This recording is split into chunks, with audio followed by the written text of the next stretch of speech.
اتنی خطرناک شے کہ اسے پناہ مانگو. اگر کوئی اس کے ساتھ چلا گیا نا تو مشکل ہے اس کا دنیا اور آخرت میں کامیاب ہونا. دعا کیا ہے؟ وہ دعا بھی ہے اور میری اور آپ کی احادیث کے ذریعے رہنمائی بھی ہے. میں اور آپ چوکنا ہو جانا اب یہاں پر کہ اللہ کے نبی نے خاص کہا ہے کہ تم اس دعا کو صبح اور شام ضرور پڑھنا, اور اللہ کے نبی کا خود کا معمول تھا. اللہ کے نبی خود بھی پڑھا کرتے تھے. اب آپ سوچئے, حالانکہ سستی جیسی چیز اللہ کے نبی صلی اللہ علیہ وسلم کو چھو کر بھی نہیں گزری.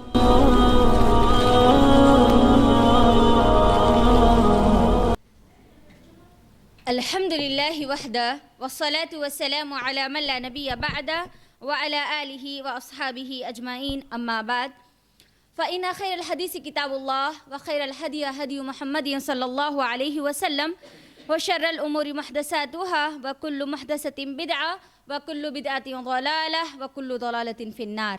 فاعوذ باللہ من الشیطان الرجیم, بسم اللہ الرحمن الرحیم.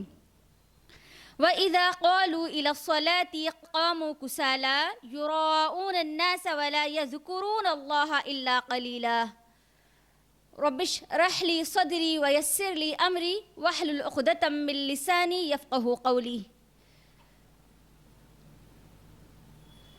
میں آپ تمام کا آج کے ہمارے اس درس میں اسلامی طریقے سے استقبال کرتی ہوں. السلام علیکم ورحمۃ اللہ وبرکاتہ. خیریت سے آپ سب لوگ؟ الحمدللہ.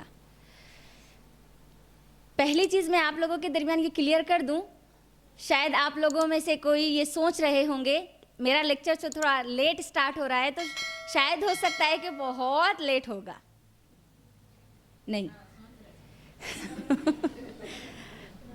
پہلے یہ چیز اسی لیے کلیئر کر دی تاکہ آپ لوگ اس اطمینان کے ساتھ بیٹھیں. آج کا ہمارا جو لیکچر ہے ہم نے اس کو 2 پارٹ میں تقسیم کیا, ٹھیک ہے. پہلا پارٹ انشاءاللہ آج ہم مکمل کریں گے اور اس کا جو سیکنڈ پارٹ ہوگا وہ ہمارے نیکسٹ ویک انشاءاللہ ہم اس کو لیں گے انشاءاللہ. یقیناً تمام کی تمام تعریفات اللہ رب العالمین کے لیے ہے جس نے مجھ کو اور آپ کو, ہم سب کو انسان بنایا, جانور نہیں بنایا. الحمدللہ الحمدللہ رب العالمین. اور اللہ رب العالمین کا احسان ہی ہے کہ اللہ نے مجھ کو اور آپ کو امت محمدیہ میں پیدا کیا اور نبی صلی اللہ علیہ وسلم جیسے نبی اور رسول بنا مجھ کو اور آپ کو عطا کیے. اللہم صلی علی محمد وعلی آل محمد. آج کا جو ٹاپک ہے وہ ٹاپک تو آپ سب کو پتہ ہی ہوگا, ٹھیک ہے. کیا ہے ٹاپک؟ سستی, لیزینس, ہے نا. اس ٹاپک میں ہم کون کون سی چیزیں کور کریں گے, کون کون سی چیزوں کے بارے میں ہم پڑھیں گے, سیکھیں گے, سنیں گے. پہلے ہم یہ دیکھیں گے کہ لیزینس ہے کیا, سستی ہے کیا, ٹھیک ہے. دوسری چیز دیکھیں گے اس کے ٹائپس کیا ہے, اس کی قسمیں کیا ہیں. تیسری چیز دیکھیں گے کہ لیزینس کے تعلق سے قرآن اور حدیث میری اور آپ کی کیسی رہنمائی کرتا ہے, ٹھیک ہے, اس کے بارے میں کیا کہتا ہے. اور پھر اس کے بعد ہم دیکھیں گے اسی ٹاپک میں کہ لیزینس کے, سستی کے علامات کیا ہے, اس کی نشانیاں کیا ہے, ٹھیک ہے. اور پھر اس کی وجوہات کیا ہے, کس وجہ سے لوگ سست ہوتے ہیں, ان کے اندر لیزینس جیسی کوالٹی ڈیولپ ہوتی ہے اور پھر اپنی پوری زندگی کا ایک بڑا حصہ اس کے اندر وہ گزار دیتے ہیں. اس کی وجوہات کیا, اس کی ریزنز کیا ہے. اور پھر لاسٹ میں ہم دیکھیں گے یہ جو بیماری ہے اس کا علاج کیا ہے, اس کا ٹریٹمنٹ کیا ہے, ٹھیک ہے. تو چلیے آتے ہیں ہمارے اس ٹاپک کی طرف. سستی. سستی لکھیے آپ لوگ. سستی کہتے ہیں دین اور دنیا کے ایسے کام جس کو کرنے پر آپ اپنے آپ کو بوجھل محسوس کریں, تھکان میں محسوس کریں, جبکہ آپ کو وہ بوجھل محسوس کرنا نہیں چاہیے. یعنی وہ کام جو آپ کی ریسپانسبلٹی ہے, وہ کام جو دین اور دنیا کے خیر کے لیے آپ کے لیے ضروری اور لازم ہے, ان کو کرنے میں آپ تھکان محسوس کریں, ٹھیک ہے, اپنے آپ کو اپنے اوپر ایک بوجھ محسوس کریں, تو اس کو کہا جاتا ہے سستی. عربی زبان میں سستی کا جو لفظ آیا ہے نا وہ کسل کا آیا ہے. بولیے کیا ہے؟ کسل. صبح اور شام کے اذکار میں ہم کو دیا گیا نا, اللہ کے نبی صلی اللہ علیہ وسلم کا معمول تھا. اللہ کے نبی صلی اللہ علیہ وسلم نے مجھ کو اور آپ کو یہ سستی جیسی جو بیماری ہے نا, خطرناک بیماری, اس سے پناہ مانگنے کا حکم دیا. بہت خطرناک بیماری ہے, یہ عام چیز نہیں ہے. یہ ایک ایسی بیماری ہے جو آپ کو دنیا اور آخرت دونوں کے خیر سے محروم کر سکتی ہے. آپ کی دنیا اور آخرت دونوں کی کامیابی سے محروم کر سکتی ہے. یہ آپ کی دشمن ہے, یاد رکھنا. دشمن جیسا شیطان میرا اور آپ کا دشمن ہے نا, شیطان ویسے ہی یہ سستی میرے اور آپ کا دشمن ہے. یہ سستی نفاق کو جنم دیتی ہے, نفاق, منافقت. جس کے اندر سستی آ جاتی ہے نا, منافقت اس کے اندر آنا پکا 101% ہے. تو یہ بہت خطرناک بیماری ہے. جس کے اندر یہ بیماری آ جاتی ہے نا, وہ خود پر بھی بوجھ ہوتے ہیں اور لوگوں پر بھی بوجھ ہوتے ہیں. اور ہم سب جانتے ہیں کہ کوئی بھی انسانی فطرت ہے کہ بوجھ کو وہ زیادہ دنوں تک برداشت کرتے. آواز زور سے نہیں آ رہا. کوئی بھی بوجھ کو برداشت زیادہ دنوں تک نہیں کرتے نا. لیکن ہم ہے کہ افسوس, یہ سستی جیسی جو بیماری ہے نا, اس کے بوجھ کو لے لے کر اتنے دب چکے ہیں, اب ہم کو احساس ہی نہیں ہے کہ ہم سست ہے یا نہیں ہے, یہ بیماری ہمارے اندر ہے یا نہیں.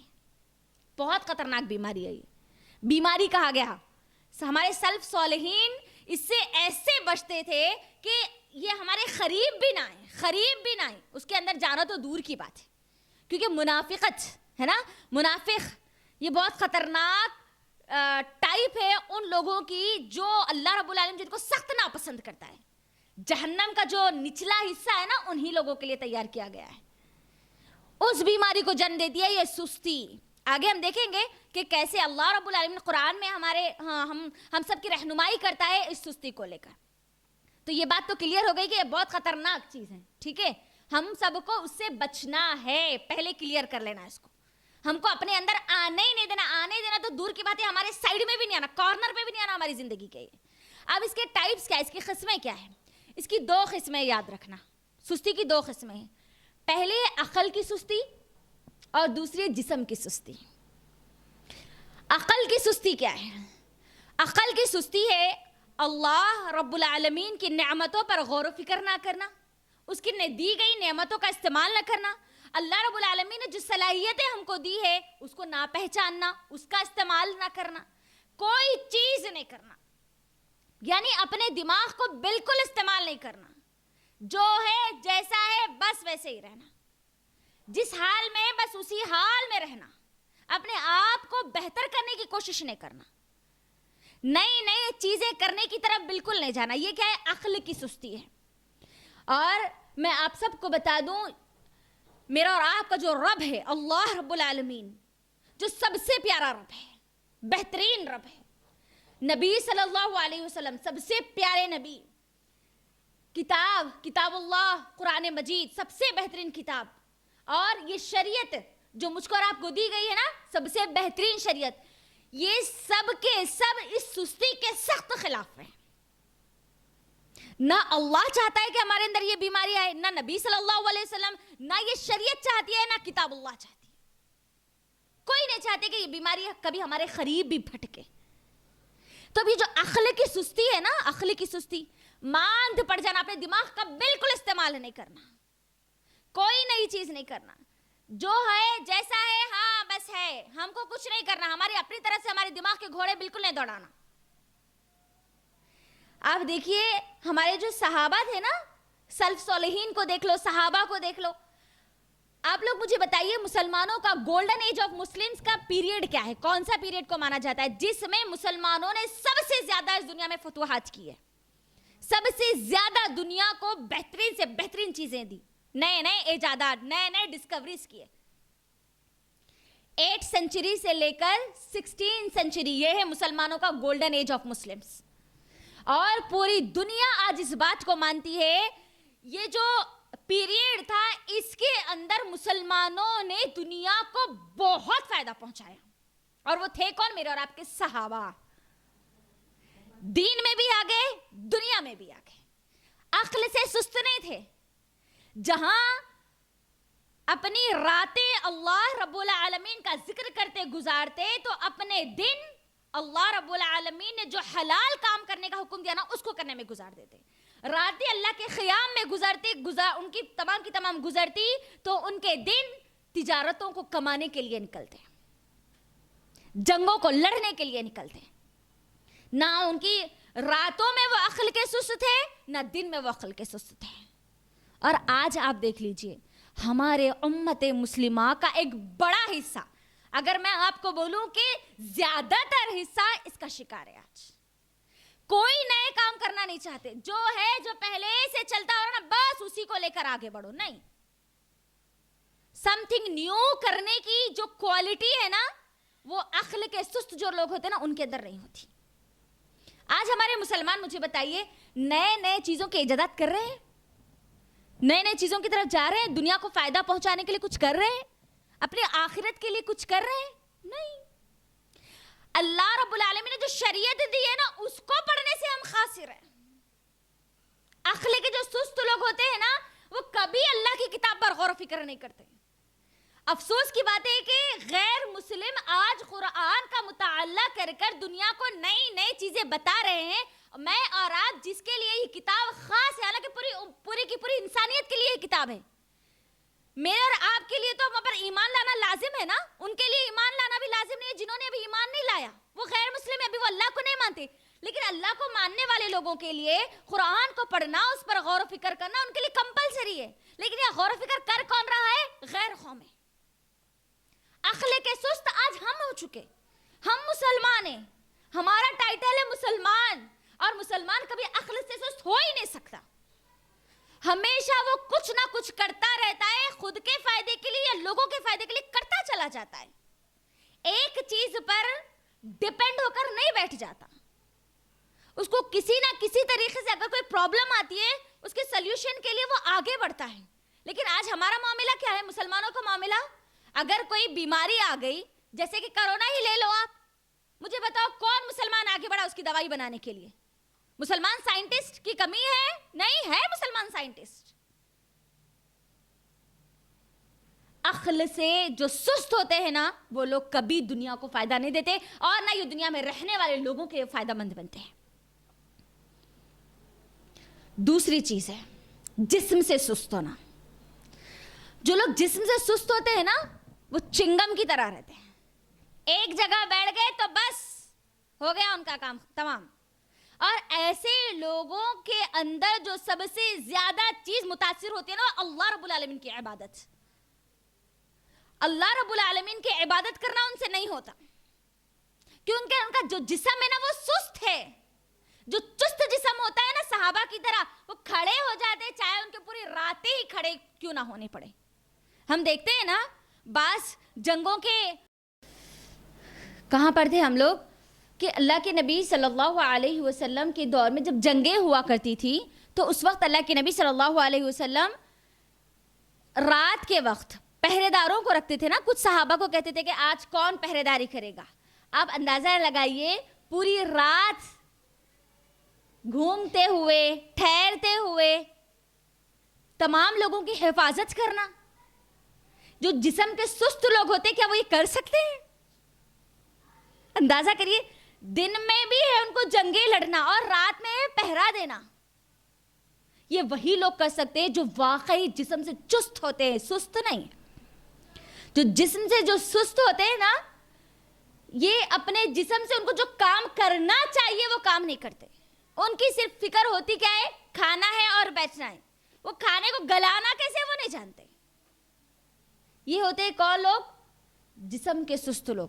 اور ایسے ہی لوگوں کے بارے میں اللہ رب العالمین نے قرآن مجید میں سورۃ النساء سورہ نمبر 4 کی آیت نمبر 142 میں اللہ رب العالمین نے کہا وَإِذَا قَامُوا إِلَى الصَّلَاةِ قَامُوا كُسَالَىٰ. یہ وہ لوگ ہیں یعنی منافقین کے تعلق سے خاص طور پر یہاں پر کہا گیا یہ وہ لوگ ہیں جب ان کو کہا جاتا ہے کہ نمازیں پڑھو تو یہ لوگ کیا کرتے ہیں؟ نماز تو پڑھتے ہیں، کھڑے تو ہوتے ہیں لیکن کیسے؟ سستی کے ساتھ، کاہلی کے ساتھ اور دکھاوے کے لیے پڑھتے ہیں. وہ لوگ اسی لیے پڑھتے ہیں کہ ہمارے ساتھ رہنے والے لوگ ہیں، اگر میں نہیں پڑھوں گا تو کیا ہوگا، مگر میں نہیں پڑھوں گی تو کیا ہوگا. دکھاوے کے لیے یراؤن الناس، لوگوں کے دکھاوے کے لیے کیا کرتے ہیں؟ نماز پڑھتے ہیں سستی کے ساتھ، کاہلی کے ساتھ. اور وَلَا يَذْكُرُونَ اللَّهَ إِلَّا قَلِيلًا، اور یہ وہ لوگ ہیں جو اللہ رب العالمین کا ذکر بہت کم کرتے ہیں. ان سے نہیں ہوتا کیونکہ وہ جسم سے سست ہے نا. ان سے نہیں ہوتا اللہ کے سامنے کھڑے ہونا، اللہ کے سامنے قیام کرنا، رکوع کرنا، سجود میں جانا. نہیں، بہت مشکل لگتا ہے ان کو. جسم سے جو لوگ سست ہوتے ہیں نا وہ لوگ, یہ لوگ کیا کہتے ہیں, ریڈی میڈ چیزوں کو زیادہ پسند کرتے ہیں. میں یہ نہیں بول رہی کہ اس کا استعمال نہیں کرنا, کبھی کبھار اگر استعمال کیا جائے تو الگ ہے, لیکن صرف اسی چیز کو ترجیح دینا یہ بہت غلط بات ہے, سستی کی علامت ہے. آج ہمارے ریسٹورینٹس دیکھ لو, یہ نہیں بول رہی کہ نہیں جانا چاہیے, لیکن ہر بار اٹھے کی جانا یہ غلط ہے. خود سے کام کرنا, خود کو کام پر لگانا, اپنے جسم کو محنت اور مشقت میں ڈالنا. جو جسم سے سست جو لوگ ہوتے ہیں نا وہ محنت اور مشقت سے بہت ڈرتے ہیں, وہ کبھی محنت اور مشقت کی طرف نہیں جاتے. یہ جسم سے سست لوگ ہوتے ہیں, اور ہم کو عقل کی سستی سے بھی بچنا ہے اور جسم کی سستی سے بھی بچنا ہے. کیونکہ اب یہاں پر اسی آیت میں دیکھ لیجئے, قرآن میں اللہ رب العالمین رہنمائی کرتا ہے نا میری اور آپ کی. جب ان کو کہا جاتا ہے کہ نماز کے لیے آؤ تو وہ نماز کے لیے آتے تو ہے, کھڑے تو ہوتے ہیں, لیکن کیسے, سستی کے ساتھ. یعنی اب ان کو کرنا ہے, بس نام کو کرنا ہے. عبادتیں کرتے ہیں تو دنیا کے لیے, بس دنیا کے دکھاوے کے لیے کرتے ہیں. اب انہوں دین کا کوئی بھی کام کرتے ہیں تو کیا کرتے ہیں, دکھاوے کے لیے کرتے ہیں. اللہ اکبر. اللہ نے خاص طور پر رہنمائی کی, یعنی یہ خاص چیز ہے. قرآن میں اللہ نے کہا کہ وہ لوگ سست ہوتے ہیں, منافق جو ہوتے ہیں نا ان کے اندر سستی طاری ہوتی ہے ہمیشہ. یہ جھوٹے لوگ ہوتے ہیں نا ان کے اندر ہمیشہ سستی طاری رہتی ہے, نحوست بھرے ہوتے ہیں یہ لوگ, اور اللہ کا ذکر بالکل بھی نہیں کرتے. اگر کرتے بھی ہو تو کیسے, بہت تھوڑا, نہ کے برابر. اللہ اکبر. قرآن سے رہنمائی مل گئی. آئیے حدیث کی طرف. بخاری کی حدیث ہے نا جو ہم کو صبح اور شام اللہ کے نبی صلی اللہ علیہ وسلم نے پڑھنے کا حکم دیا. اللہ کے نبی صلی اللہ علیہ وسلم خود پڑھا کرتے تھے. کون سی دعا ہے وہ, پناہ مانگنا سکھایا گیا. یعنی یہ اتنی خطرناک شے ہے کہ اسے پناہ مانگو. اگر کوئی اس کے ساتھ چلا گیا نا تو مشکل ہے اس کا دنیا اور آخرت میں کامیاب ہونا. دعا کیا ہے, وہ دعا بھی ہے اور میری اور آپ کی احادیث کے ذریعے رہنمائی بھی ہے. میں اور آپ چوکنا ہو جانا اب یہاں پر کہ اللہ کے نبی نے خاص کہا ہے کہ تم اس دعا کو صبح اور شام ضرور پڑھنا, اور اللہ کے نبی کا خود کا معمول تھا. اللہ کے نبی خود بھی پڑھا کرتے تھے. اب آپ سوچئے, حالانکہ سستی جیسی چیز اللہ کے نبی صلی اللہ علیہ وسلم کو چھو کر بھی نہیں گزری. اللہ کے نبی کبھی سست نہیں ہوتے تھے, کبھی سستی سے کام نہیں لیتے تھے, لیکن پھر بھی اللہ کے نبی اس کو پڑھ رہے ہیں. اور جب دعا کا معاملہ آ گیا تو ہم تو دعائیں پڑھنے میں بڑے آگے ہیں. ہم کو کوئی بھی اگر دعا بول دے نا, اس کی یہ دعا ہے, اس کی وہ دعا ہے, تو پڑھنا شروع کر دیتے. یہ تو خاص دعا ہے نا, بخاری کی حدیث اس کی دلیل ہے اس پر. ٹھیک ہے, تو اب اس کو تو ہم کو اپنا معمول بنانا چاہیے. دعا کیا ہے, آئیے, اور اس کے اندر ہمارا جو ٹاپک ہے اس کے ریلیٹڈ کیا چیزیں ہم وہ دیکھیں گے انشاءاللہ. حدیث کیا ہے وہ, اللہ کے نبی صلی اللہ علیہ وسلم نے کیا فرمایا, تم اس دعا کو پڑھو. کون سی دعا ہے وہ, اللہم انی اعوذ بک من الہم والحزن والعجز والکسل والجبن والبخل وضلع الدین وغلبۃ الرجال. اے اللہ میں پناہ چاہتی ہوں پریشانی سے, ہم اور حزن غم سے. ٹھیک ہے, اللہم انی اعوذ بک من الہم والحزن والعجز والکسل. اب یہ دونوں کی طرف آئی, سستی اور کاہلی جو ہے نا, عاجز ہونا اور پھر سست ہونا, کسل اپنے اندر آنا, یہ دونوں نا بہت خطرناک چیز ہے. یہ دونوں کو ایک ساتھ کیوں جوڑا گیا؟ ابن قیم رحمہ اللہ کہتے ہیں کہ یہ دونوں ایک دوسرے کے ساتھی ہیں. عاجز, بے بسی جس کو بولتے ہیں نا, بے بس ہو جانا, اس کو ذرا کھولیے. عاجز کس کو کہا جاتا ہے معلوم ہے؟ جس کے پاس ارادہ تو ہے بہت کچھ کرنے کا, لیکن قدرت نہیں ہے, طاقت نہیں ہے, وہ کرنے کی استطاعت نہیں ہے. بے بس عاجز اس کو کہا جاتا ہے. اور پھر سست کس کو کہا جاتا ہے, کسل کس کو کہا جاتا ہے, کاہل کس کو کہا جاتا ہے؟ جس کے پاس قدرت تو ہے, طاقت تو ہے, استطاعت تو ہے, تمام کے تمام موقع بھی ہے, لیکن اس کا کوئی ارادہ نہیں ہے. ان دونوں سے ہم کو پناہ مانگنا سکھایا گیا. آج آپ دیکھ لیجئے, آج ہم ہینڈی کیپ نہیں ہے ہمارے, ہم ارادہ تو رکھے لیکن ہم کر نہ سکے اللہ کی عبادت, ہے نا, لوگوں کو فائدہ پہنچانے والے کام ارادہ کریں, لیکن ایسا تو نہیں ہے نا کہ اللہ نے ہم کو معذور بنایا ہے, کمزور بنایا ہے, فقیر بنایا ہے, ایسا تو نہیں ہے نا. لیکن اب یہاں پر دیکھو, ہم کاہلی کا بہت زیادہ شکار ہوتے ہیں, سستی کا بہت زیادہ شکار ہوتے ہیں. ہمارے پاس